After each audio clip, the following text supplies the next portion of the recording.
इस कहानी की शुरुआत में हमें ट्रेन के अंदर एक आदमी को दिखाया जाता है जिसका नाम मैट है।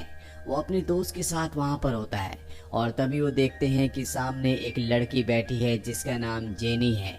मैट का दोस्त कहता है कि तुम उस लड़की को डेट पर चलने के लिए कह सकते हो। मैट अपने दोस्त के कहने पर जेनी के पास जाता है और उसे कहता है क्या तुम मेरे साथ डेट पर चलोगी। जेनी साफ साफ मना कर देती है और तभी वहां पर एक आदमी जेनी का पर्स लेकर भाग जाता है। मैट उस आदमी का पीछा करता है और जेनी का पर्स छीन लेता है और इसके बाद वो उस आदमी को उल्टा सीधा कहना शुरू कर देता है, जिस बात से उस आदमी को बहुत गुस्सा आता है और एक डंडा लेकर मैट की तरफ आता है। मैट के अब होश फाख्ता हो जाते हैं और वो अपनी जान बचाने के लिए भागकर एक कचरे के डिब्बे के अंदर छुप जाता है। पर वो चोर जो डंडा लेकर उसे मारने के लिए आया है वो उसे देख लेता है और अब वो कचरे के डिब्बे पर डंडे मारना शुरू कर देता है। वो मैट से कहता है कि तुम एक बुज़दिल हो, बाहर निकलो।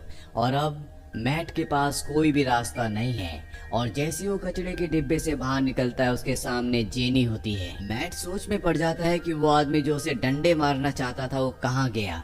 वो जेनी को उसका पर्स वापस लौटाता है और एक बार फिर से उसे डेट पर चलने के लिए पूछता है। इस बार जेनी उसे हाँ कर देती है और जब ये दोनों यहाँ से निकलते हैं तभी हमें दिखाया जाता है कि वो चोर जिसने जेनी का पर्स छीना था वो हवा में लटका हुआ है।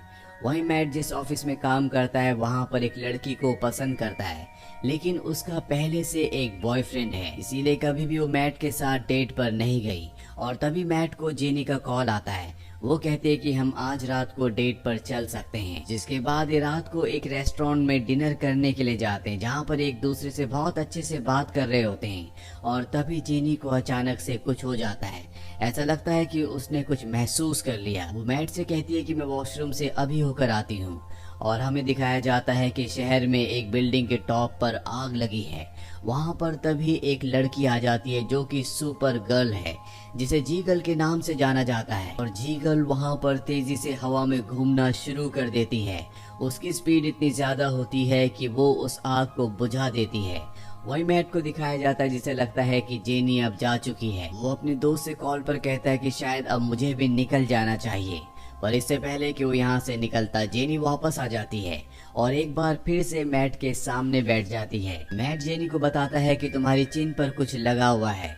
दरअसल ये काले धुएं का निशान होता है, जिससे हमें समझ में आ जाता है कि जीगल और कोई नहीं बल्कि खुद जेनी है। वो एक सुपर गर्ल है, लेकिन वो अपने इस राज को मैट को नहीं बताती।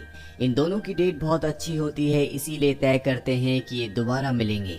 और इस बार जेनी जो कि एक म्यूजियम में काम करती है वो मैट को वहां पर बुलाती है, जिसके बाद ये दोनों तय करते हैं कि ये मैट के घर जाएंगे।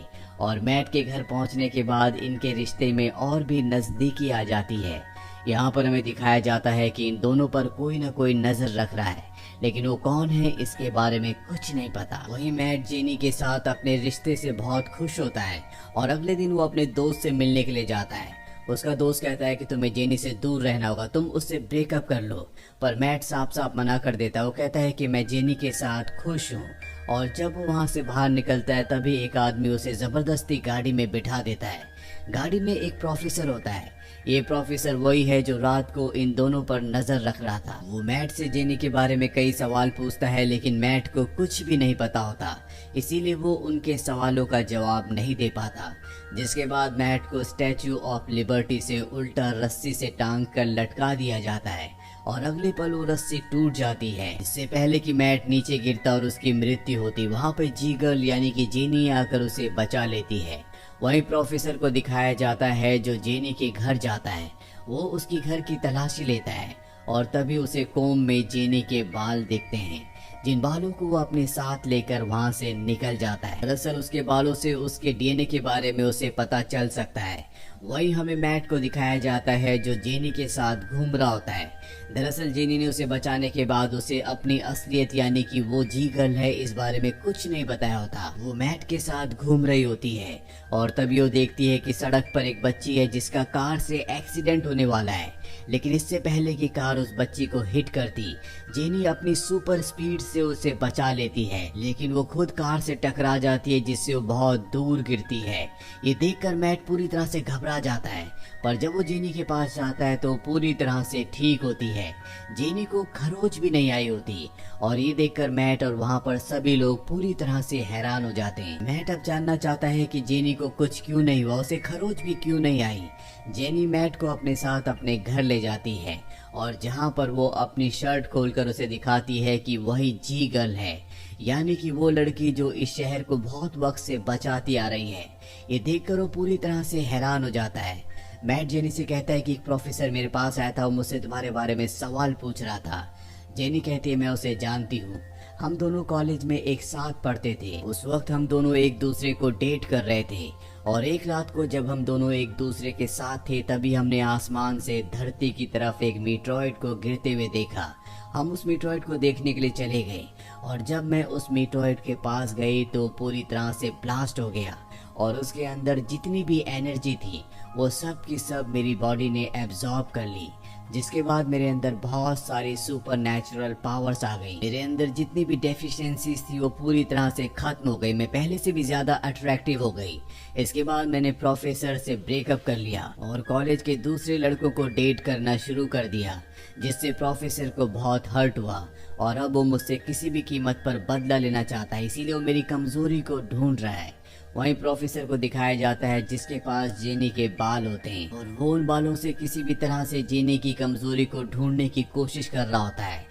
और जब वो उस मीटरॉइड के टुकड़े को जिसके ब्लास्ट होने से जेनी के अंदर पावर्स आई थी उस बाल के पास ले जाता है तो बाल की सारी एनर्जी मीटरॉइड का टुकड़ा अपने अंदर खींच लेता है, जिससे प्रोफेसर को समझ में आ जाता है कि जेनी की यही एकमात्र कमजोरी है। अगर वो मीटरॉइड के टुकड़े को जेनी के पास ले जाएगा तो उसकी सारी शक्तियां खत्म हो जाएंगी। वहीं मैट और जेनी को दिखाया जाता है जो एक रेस्टोरेंट में होते हैं और तभी मैट की वो कोलीग जिसे मैट पसंद किया करता था वो भी वहां पर आ जाती है, जिसे देखने के बाद जेनी बहुत ज्यादा जेलस हो जाती है क्योंकि वो नहीं चाहती कि वो मैट के पास बैठे। और तभी टीवी पर न्यूज आती है कि शहर में मिसाइल से हमला किया गया है, जिस मिसाइल को रोकने में एयरफोर्स आर्मी पूरी तरह से नाकाम हो रही है। ये सुनने के बाद वहाँ पर जितने भी लोग होते हैं वो सब के सब डर जाते हैं। मैट जेनी से कहता है कि तुम्हें वहाँ पर जाना चाहिए, तुम्हें मिसाइल को रोकना चाहिए, लेकिन जेनी साफ साफ मना कर देती है। दरअसल वो बहुत ज्यादा मूडी और बहुत इनसिक्योर भी होती है क्योंकि यहाँ पर मैट की कोलीग बैठी है जिसे मैट पसंद किया करता था, इसीलिए वो इन दोनों को अकेला छोड़कर नहीं जाना चाहती। साथ ही यहाँ जेनी का जो नेचर होता है वो बहुत कंट्रोलिंग भी होता है, वो हमेशा मैट को कंट्रोल करके रखती है। लेकिन मैट के कहने पर वो मिसाइल को रोकने के लिए चली जाती है और मिसाइल को हवा में ही ब्लास्ट कर देती है, जो देखने के बाद सब के सब बहुत खुश होते हैं। जब वो वापस रेस्टोरेंट में आती है तो देखती है कि मैट अपने कोलीग के बहुत करीब है। दरअसल मिसाइल से शहर को बचा लिया गया, इसीलिए खुश होते हैं, इसीलिए एक दूसरे के करीब होते हैं। लेकिन ये जेनी को देखकर बहुत गुस्सा आता है और जब वो मैट के साथ घर वापस गाड़ी से जा रही होती है तो गुस्से में वो कार की साइड विंडो के गिलास को तोड़ देती है, जिससे मैट डर जाता है। और अब मैट पूरी तरह से कंफ्यूज्ड है कि उसे जेनी के साथ अपने रिलेशनशिप को आगे बढ़ाना चाहिए कि नहीं। वो अपने दोस्त से सलाह भी लेता है और तय करता है कि वो जेनी से ब्रेकअप कर लेगा। वो जेनी के पास जाता और कहता है कि अब हम एक दूसरे के साथ नहीं रह सकते और इस तरह से इन दोनों का ब्रेकअप हो जाता है, जिससे जेनी को बहुत गुस्सा आता है। वो फूंक मारकर उसे दीवार के साथ धकेल देती है और इसके बाद छत फोड़कर वहां से उड़ जाती है। पर जेनी अब बहुत ज्यादा गुस्से में है। अगले दिन मैट जब ऑफिस में होता है तो उसे नीचे पार्किंग एरिया में बुलाया जाता है, जहां पर देखा जाता है कि मैट की गाड़ी को कोई वहां से उड़ा कर ले गया। वो समझ जाता है कि ये जेनी ने किया है और जेनी का गुस्सा यहाँ भी शांत नहीं होता। जब मैट अपनी एक बहुत ही इम्पोर्टेंट मीटिंग में अपनी प्रेजेंटेशन देने वाला होता है तो जेनी वहाँ पर आ जाती है और एक एक करके अपनी स्पीड से उसके कपड़े उतारना शुरू कर देती है और इस बात से मैट को जॉब से निकाल दिया जाता है।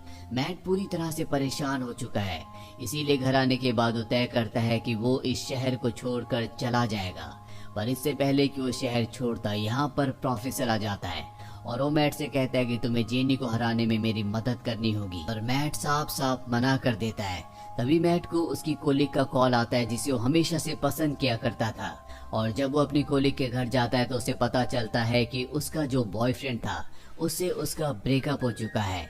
मैट का दिल भी टूटा हुआ होता है, इसीलिए वो उसे प्रपोज कर देता है और उसकी कोलिग उसकी प्रपोजल को एक्सेप्ट कर लेती है। ये दोनों रात एक साथ बिताते हैं और अगली सुबह जब जेनी को ये बात पता चलती है तो वो अपना आपा खो बैठती है। वो समंदर से एक शार्क उठाकर लाती है और इनके कमरे में फेंक देती है। इन दोनों की जान तो बच जाती है, लेकिन अब मैट को एहसास हो चुका है कि जब तक जेनी उसके आसपास है वो किसी लड़की को डेट नहीं कर सकता। इसीलिए वो तय करता है कि वो प्रोफेसर का साथ देगा। वो प्रोफेसर के घर जाता है और कहता है कि मैं तुम्हारा साथ देने के लिए तैयार हूँ। प्रोफेसर बताते हैं कि तुम्हें किसी भी तरह से जेनी को इस मीट्रॉइड के आसपास लाना होगा ताकि हम उसकी सारी शक्ति को निकाल लें और वो एक आम इंसान बन जाए। मैट अब जेनी के म्यूजियम में जाता है जहाँ पर वो जेनी से माफी मांगता है और कहता है कि हमें एक बार फिर से शुरुआत करनी चाहिए। वो जेनी को डेट पर चलने के लिए कहता है। जेनी हाँ कर देती है और अभी दोनों डेट पर आते हैं। वहीं पर एक बॉक्स के अंदर वो मीट्रॉइड भी होता है जिससे जेनी की सारी पावर्स को खींचा जा सकता है। और जब ये दोनों बात कर ही रहे होते हैं तभी वहां पर मैट की को वर्कर यानी कि उसकी कोलिग आ जाती है जिसे अब वो डेट कर रहा है। वो जब इन दोनों को साथ देखती है तो उसे बहुत गुस्सा आता है, जिसके बाद जेनी के बीच में और उसके बीच में आर्ग्यूमेंट्स होना शुरू हो जाते हैं।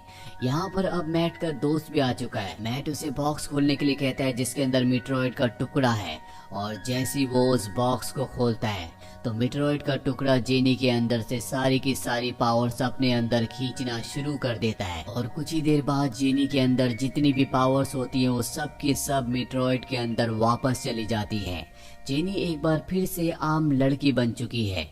अब यहाँ पर प्रोफेसर भी आ जाता है जो इन्हें शूट करने वाला होता है कि मैट का दोस्त उसके ऊपर हमला कर देता है और अब जेनी को मौका मिल जाता है। मीट्रॉइड के पास जाती है और उसे टच करके उसकी शक्तियों को वापस अपने अंदर लेने की कोशिश कर ही रही होती है कि मैट की कोवर्कर यानी कि उसकी कोलिग जिसे वो डेट कर रहा था वो उसका हाथ पकड़ लेती है और ठीक उसी वक्त ब्लास्ट हो जाता है, जिस ब्लास्ट की वजह से अब दोनों के अंदर सुपर पावर्स आ चुकी है। यानी जेनी और मैट की कोलिग के अंदर ये दोनों अपनी सुपर पावर से एक दूसरे से लड़ना शुरू कर देते हैं। जेनी बहुत ज्यादा शक्तिशाली होती है।